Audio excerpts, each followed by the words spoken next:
Hi everyone, it's Mouse again, and this is this week's garden tour. I'm going to start off today with my fairy garden. It's looking pretty good. As you can see, there is a new addition to this area. The big project that the husband and I have been working on is that we're installing drip irrigation everywhere. It's not completely finished, but this row is. The fairy garden and the potatoes and chive row is done. So on the fairy garden, each one of those little red emitters is a ½ gallon. So every day at 4 a.m. the emitters turn on for 20 minutes. And those emitters are a ½ gallon per hour. So they get, what would that be? Like 8 ounces of water every day for those 5 different types of plants. But there's a few more than that in there because I split some out. But yeah. And then running along this fence line here, we have more drip tube, one going to each pot. But we did it really cool where we did one line for each pot that then tees and does 2 different pots, and they're not attached to the pots so that we can mow the grass. We can move the pots out of the way and then put them right back, and we don't have to worry about unhooking the drip. It just slides right underneath it. So my potatoes, after 2 weeks of growth, are massive. I'm really excited. Hopefully I'll actually get a decent amount of potatoes this year. They've all been completely hilled in to the level that they're going to be hilled at. So they've all got compost and potting mix all the way up to the topsoil level. And they're doing pretty good. Some of them are doing better than others, but for the most part, I'm very happy with my potatoes this year. And all of my chives have actually finally greened up. They were looking a little sad, but I think that extra water that they're getting every day is helping out a lot, especially since it's starting to get really hot here in Northern Virginia. Our average temperature now is probably somewhere in the high 70s. We've been getting highs that are almost 90. So pretty darn hot. As you can see this week, I'm also dealing with something else. Our grass got really long, and then we have a friend who comes by and mows for us since I'm so frustrated with how uneven the lawn is. And it got really, really long, so when he mowed it, the mulch was really, really thick, and it looks like it fried our creeping Jenny, which I'm not that sad about, let's be honest. The hanging baskets, the petunias, as you can see, are looking amazing. There's a little bit of deadheading I gotta do, and pretty much do that almost every day. I come out here and pull off the spent blossoms, because it helps them bush out, because then they're not trying to push them off themselves. But the euphorbia seems to be getting a little crowded out. So I don't know if I'm going to get the exact look that I wanted this year with the white cloud and then the petunias trailing down. But either way, they look really pretty, so I don't really care. And that's all 5 pots look like that, which is a little strange. But whatever, they look good. The flowers look really pretty. They're a nice bright pop of color at the front of my house. I'm really happy. As you can see, the pawpaws leafed out pretty good. That sucker that's formed at the bottom has leafed out really well, so I'm really happy with that. I had a few changes this week in the actual garden beds, which you can see are my amazing tomato cages. We have a local garden center. I don't know if it's a chain or a franchise, but it's 3 stores, the same company. They started here in Northern Virginia. It's called Merrifield Garden Center. And they recently, probably 4 or 5 years ago, had these tomato cages commissioned they get them made every year. And I bought 8 of them. And they are amazing. They are super, super sturdy. They're welded wire. They're very, very strong.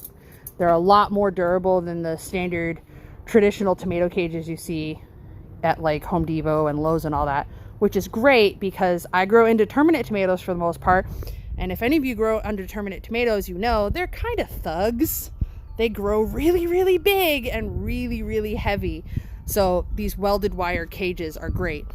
What's awesome about these cages is that they're detachable. So when we're done with them in the season, we can cut off the zip ties and they stack. So all 8 of these cages stack down into probably about that thick of just a wire arch, which is much, much smaller to store in my tiny little townhouse, which is great.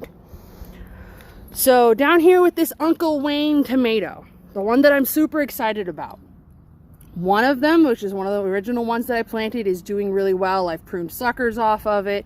It's getting decent. It's actually past the first rung on the cage, which is why I started putting up cages, because some of them are at the second rung already.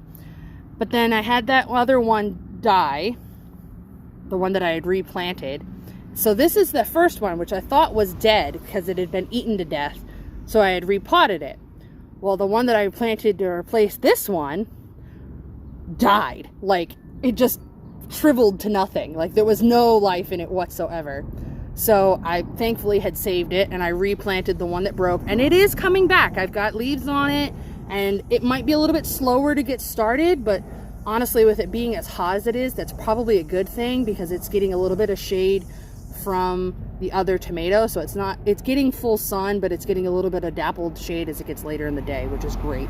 My basils are doing pretty good. They're starting to bolt a little bit, and I'm hoping that I can prevent that by my drip systems coming in. So I've got one drip line started, which is great, but I'm waiting a little bit more to come in. As you can see on my Lemon Boy tomato, I'm really excited. I've got fruit. It's not ripe yet, but there is fruit there, so hooray for that. And lots of blossoms, so hopefully we'll get lots of little tiny, well, not little tiny, about a little bit bigger than a golf ball is what they're supposed to be. Yellow tomatoes with a little bit of a lemon flavor, which is great.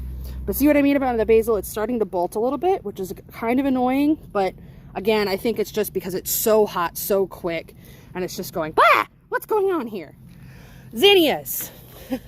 Everybody knows that I've been having an issue with my zinnias actually growing this year. I got frustrated and said, screw this, I'm not dealing with these seeds anymore, and I went to a garden center that's even more local here in Woodbridge, and I just bought some zinnias, and I replaced 5 of them. I'm really annoyed because it's supposed to be 6 plants in between each set of tomatoes, and some of them now have 3. And I don't think any of my spacings actually has 6 zinnias. All of them have 5 or less. So we'll see what happens. Other than that, like I said, my tomatoes are doing really, really well. As you can see, I have trimmed out some of these suckers, like this. But others, the little ones keep coming back, so I just keep pinching them off, tossing them down in the garden, let them do their thing. On the other side of this arch, I have planted a watermelon.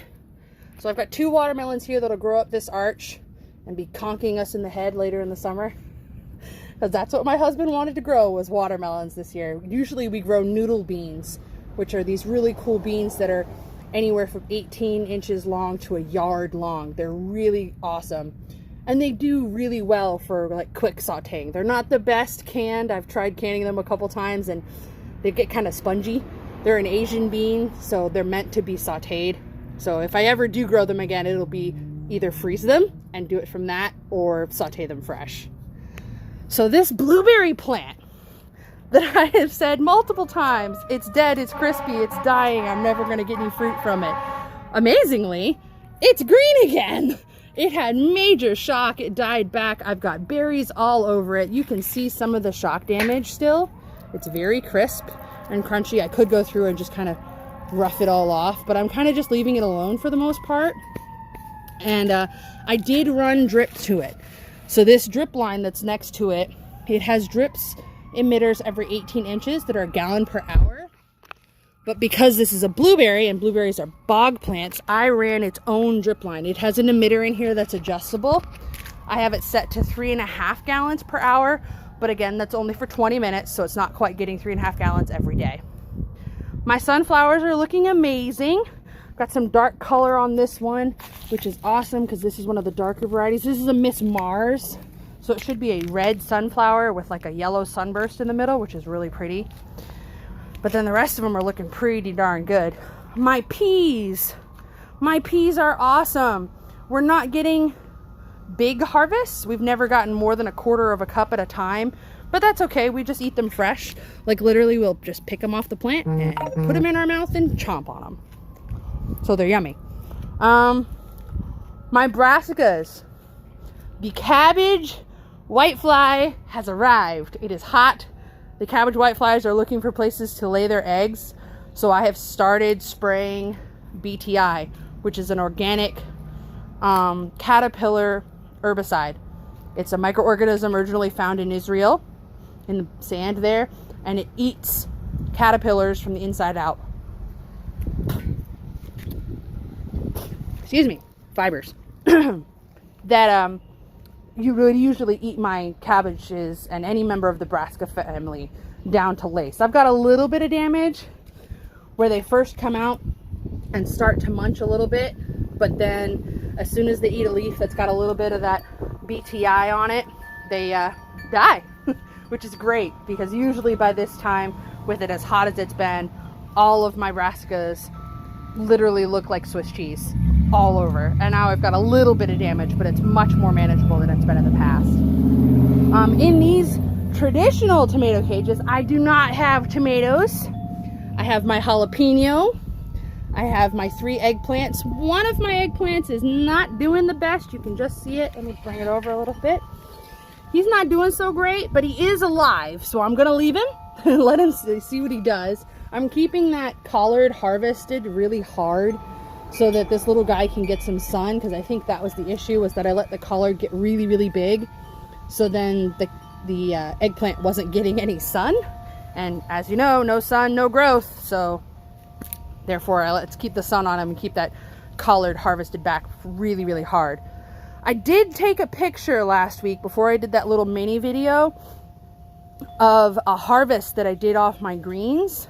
I got a full sink of greens last week, so much so that we had leftovers after I cooked them, which we never do, but we had quite a bit. And YouTube does not like me. I don't have enough followers yet to do just static pictures on my page, so get your friends to subscribe, and then maybe I'll have enough pictures, or have enough people that I can post static pictures for updates. These sunflowers over here are looking pretty good. I'm excited. I did end up moving half of my corn. I dug up the corn that was right here that was kind of an L shape, and I shifted it over so that it's right here. This has only been in the ground for like 3 days, so it's looking a little bit sad, but honestly, I think if I just give it a couple more days and a little bit more water, it'll bounce right back and you won't even be able to tell that I have moved it. Might stunt it a little bit, but that's okay, because that'll make it kind of like a succession planting, so I won't get this like insane amount of corn all at once. I might just get like one rush, and then I'll get a second rush, which will be a little bit better. We'll be able to eat it a little bit better. But other than that, we're looking pretty good. My tarragon's looking nice and raggedy, which is great, because that's how tarragon grows.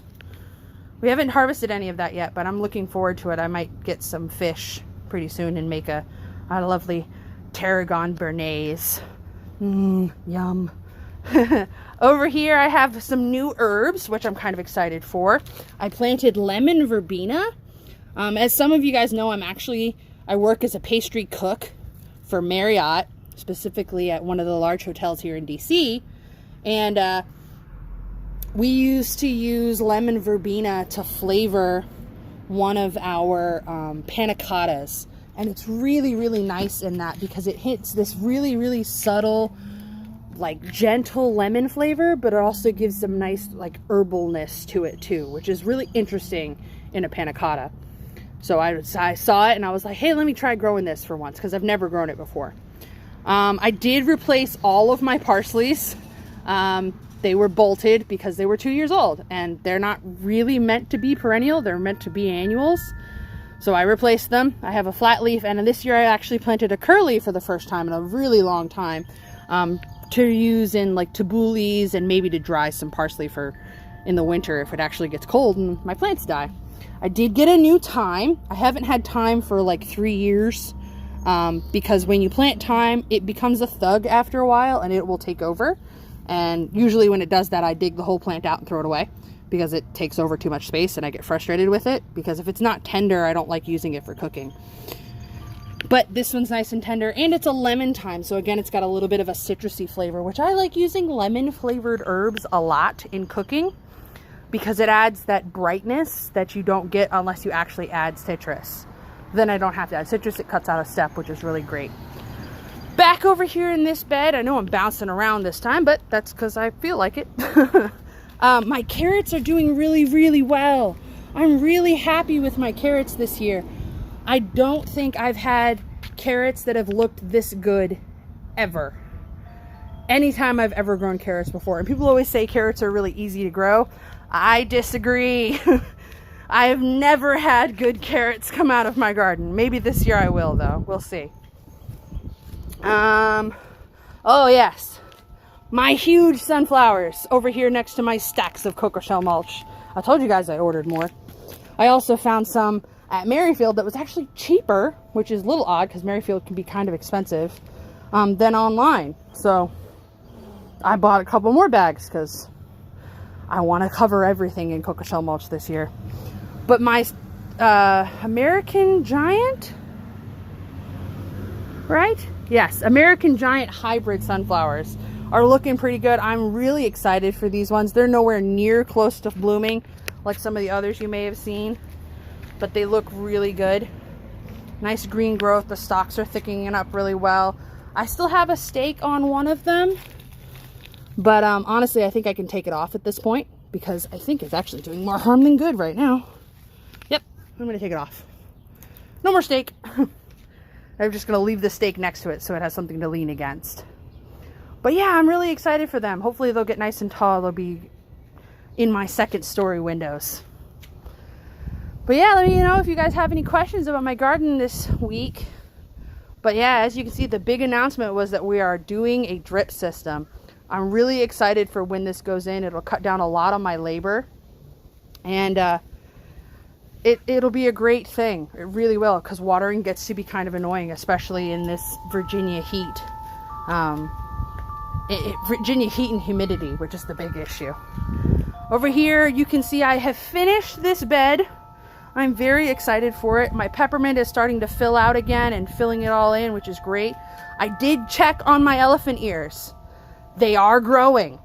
Slowly, but surely they are growing. And then of course you guys saw in my preview my new mouse figure. He's super cute.